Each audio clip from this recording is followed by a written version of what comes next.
بسم اللہ الرحمن الرحیم۔ اردو سینٹر اسٹوری کے معزز سامعین السلام علیکم۔ ڈائناسور کی نسل کے بارے میں کہا جاتا ہے کہ ابتدائی دور میں ان کی بے تحاشا قسمیں پائی جاتی تھیں جو آپس میں ایک دوسروں سے برسر پیکار رہتی، جس کی وجہ سے اس نسل میں خون ریزی کے باعث ان کی کچھ قسمیں جو دوسری نسلوں سے کمزور تھی وہ آہستہ آہستہ ختم ہونے شروع ہو گئیں۔ بکری کی نسل کے بارے میں کہا جاتا ہے کہ اس نسلوں پر بھی جب زوال شروع ہوا تو اس کی نسل کو سب سے زیادہ خطرات اس سے زیادہ طاقتور جانوروں کی جانب سے ان پر حملے ہوتے رہتے تھے، ساتھ ساتھ دوسرے خونخوار درندے ان کو اپنی غذا بنانے کے لیے شکار کرتے، مگر ان کی نسل میں یہ خصوصیت تھی کہ وہ اپنے بچوں کو بچانے کی خاطر اپنی جان دے کر ان کی زندگیوں کو محفوظ بناتے۔ یہی وجہ ہے کہ اس کی نسل آج بھی قائم و دائم ہے۔ ڈائناسور کی نسلیں جو مضبوط اور طاقتور ہونے کے ساتھ ساتھ بہت بڑے قد و قامت کی حامل بھی ہوتی تھی، یہ اپنی طاقت کے زور پر دوسرے جانوروں کی نسلوں کو برباد کرنے کی قدرت رکھتی تھی۔ یہ جب اپنے سے کمزور جانداروں کا شکار کرتی تھی تو آپس میں مل کر ان پر حملہ آور ہوتی،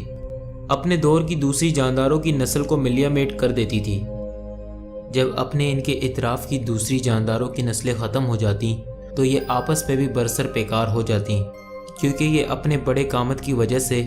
بہت زیادہ طاقتور ہوتی تھی، تو اپنی ہی نسل کے دوسرے ڈائناسور کے کم طاقتور اور چھوٹے بچوں کو نشانہ بناتی۔ اس طرح یہ اپنی طاقت سے دوسروں کے بچوں کو نشانہ بنا کر اپنے مقاصد پورے کرتی۔ یہ جب کبھی قدرتی آفات نازل ہوتی تو یہ تیزی سے فرار ہو کر اپنے بچے ان آفات میں چھوڑ کر محفوظ جگہوں پر چلے جاتے۔ اس طرح آہستہ آہستہ ان کی نسلیں ختم ہونا شروع ہوئیں۔ بعد میں یہ خود اپنی عمر طبعی کو پہنچ کر ختم ہو جاتے۔ یوں یہ نسل موجودہ زمانے تک نایاب ہو گئی ہے۔ یہ ڈائناسور کیونکہ جانوروں کی نسل سے تھے اب ختم ہو کر نظر نہیں آتے۔ موجودہ دور میں یہ انسانی شکل میں اپنا وجود قائم کیے ہوئے ہیں، اب جانوروں سے انسانی بن گئے۔ جدید دنیا میں بھی وہی انداز ہے۔ ابتدائی زمانے میں ڈائناسور کی نسل سے تھا، یہاں پر ان انسانی ڈائناسوروں نے اپنی نسلوں کی تباہی کا انتظام کیا ہوا ہے۔ یہ اپنے آپ کو تو طویل قامت کے ساتھ ساتھ طاقتور بنا رہے ہیں، مگر اپنی نسلوں کے لیے ایسی دنیا بنا رہے ہیں جہاں ایک بار تباہی کا آغاز ہوا تو وہ نہ ختم ہونے والا سلسلہ بن جائے گا۔ انسانیت کی نسلیں جب اس تباہی کا شکار ہوں گی تو نہ وہ خود محفوظ رہیں گی بلکہ ان کی آنے والی نسلیں بھی اس ہولناک تباہی کا شکار ہو جائیں گی۔ موجودہ زمانے میں دنیا جن لوگوں کے حوالے ہے ان کا انداز حکمرانی دیکھ کر بخوبی اندازہ ہو جاتا ہے۔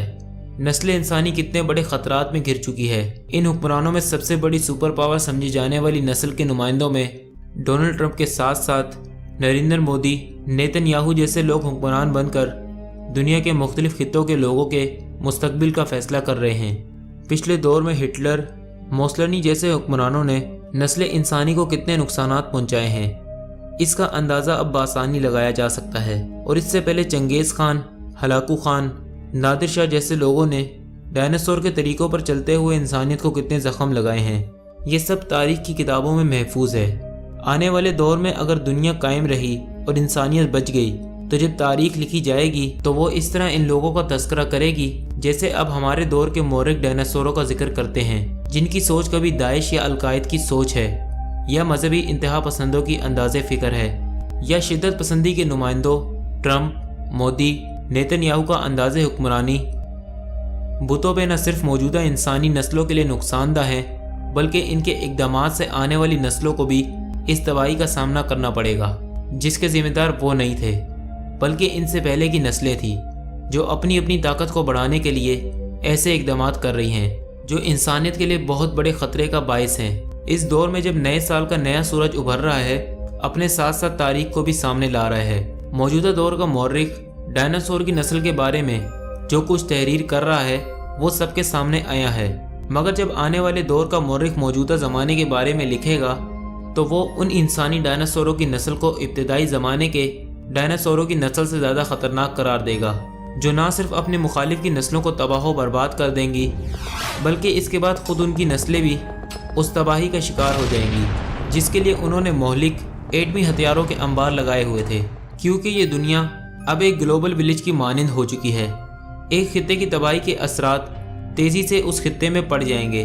جن کو اب محفوظ سمجھا جاتا ہے۔ تاریخ داں یہ تحریر کرتے ہوئے جب ہمارے ملک پاکستان کے بارے میں بیان کرے گا کہ یہاں کی پرانی نسل نے کس طرح کے حالات پیدا کیے